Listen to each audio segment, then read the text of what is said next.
कहते हैं, ये सब लोग अच्छी तरीके से जानते हैं। परमेश्वर ने कहा कि मेरा मंदिर आप मनुष्य करते हैं। परमेश्वर हमारे दिलों में रहना चाहता है, लेकिन हमने अपने दिलों को पापों से भर रखा है, दूषित कर रखा है, और जो घर दूषित होगा उसमें परमेश्वर का वास नहीं हो सकता। आज जिस श्रद्धा के साथ आप लोग यहाँ क्रिसमस की खुशियों में शामिल होने के लिए आए हैं और चर्च में प्रार्थना करने आए हैं, तो अपने आप में परमेश्वर के सामने प्रतिज्ञा करें कि हम अपना जीवन परमेश्वर के अनुसार चलाने की कोशिश करेंगे, क्योंकि हमारी मुक्ति सच्चाई से और नेकी में ही है। यदि हम सारी उम्र धार्मिक संस्थाओं में जाएं, दान पुण्य करें और प्रार्थनाओं में लगे रहे, लेकिन अगर हमारे मन साफ नहीं है तो हमारा ये सब करना व्यर्थ है।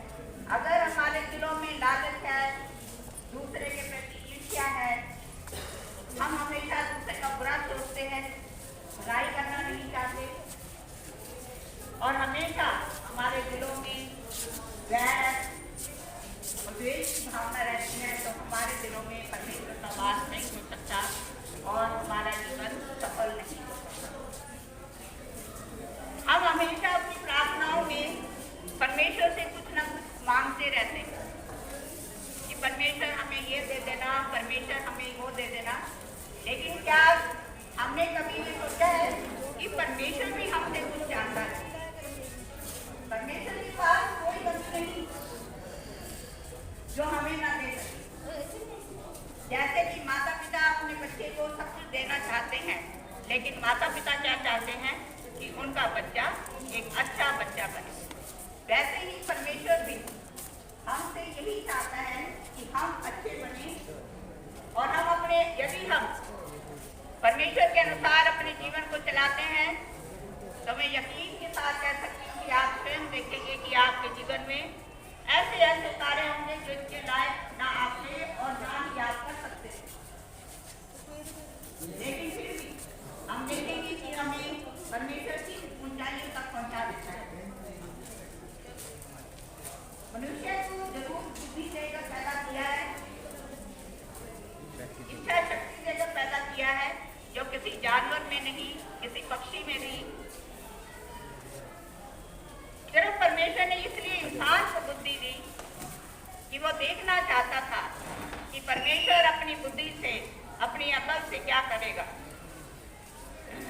लिखा है बाइबल में कि बागे अदन में दो प्रकार के पेड़ लगाए गए थे, एक बुराई का यानी मौत का, और दूसरा अच्छाई का यानी अमरता का।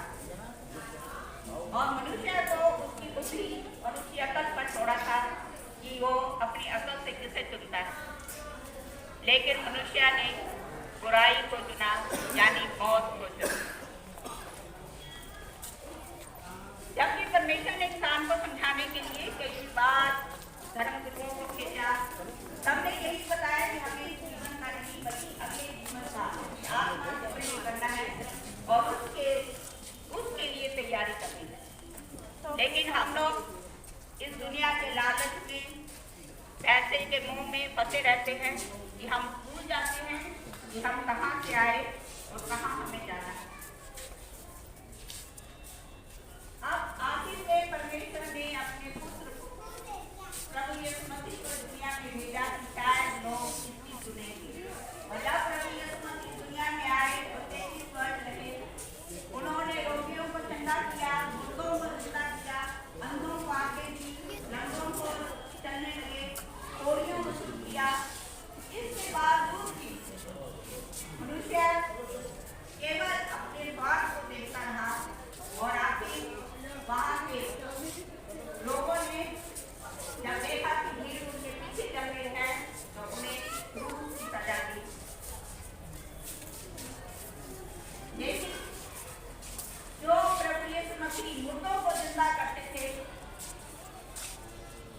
देखिए उन लोगों की अकल को कि वो आज उसी महान गुरु को क्रूस पर मौत की सजा देने गए। प्रभु यीशु मसीह को क्रूस पर सजा दी गई और वो मर गए, लेकिन उन्होंने अपने शिष्यों को पहले ही बता दिया था कि मैं तीसरे दिन फिर से मुर्दों में से जीवित हो जाऊंगा, और जिसे हम ईस्टर के रूप में मनाते हैं। क्रिसमस जिस दिन परमेश्वर यीशु मसीह का जन्म हुआ, गुड फ्राइडे जब प्रभु यीशु मसीह को क्रूस की मौत दी गई, और ईस्टर उसके तीसरे दिन मनाया जाता है जब प्रभु यीशु मसीह मृतकों में से जिंदा हुए। और यानी उन्होंने जिंदा होकर, जो आज तक अगर हम इतिहास को देखें तो कोई भी नबी, कोई भी गुरु मरकर जिंदा नहीं हुआ, लेकिन प्रभु यीशु मसीह जो मुर्दों को जिंदा करते थे वो स्वयं जिंदा हो गए, ये बताने के लिए कि मनुष्य का अंत मौत के साथ नहीं, परंतु मौत के बाद भी एक अनंत जीवन है जो परमेश्वर के साथ स्वर्ग में है। स्वर्ग और नरक को हम सब लोग अच्छी तरीके से जानते हैं। सब जानते हैं कि हमने मरने के बाद स्वर्ग में जाना है या नरक में जाना है, सब जानते हैं। इसके बावजूद भी हम इस दुनिया के स्वार्थ में लगे हैं। जब तक हम अपने मनों को शुद्ध नहीं करेंगे, हम अपनी बुराइयों को नहीं त्यागेंगे,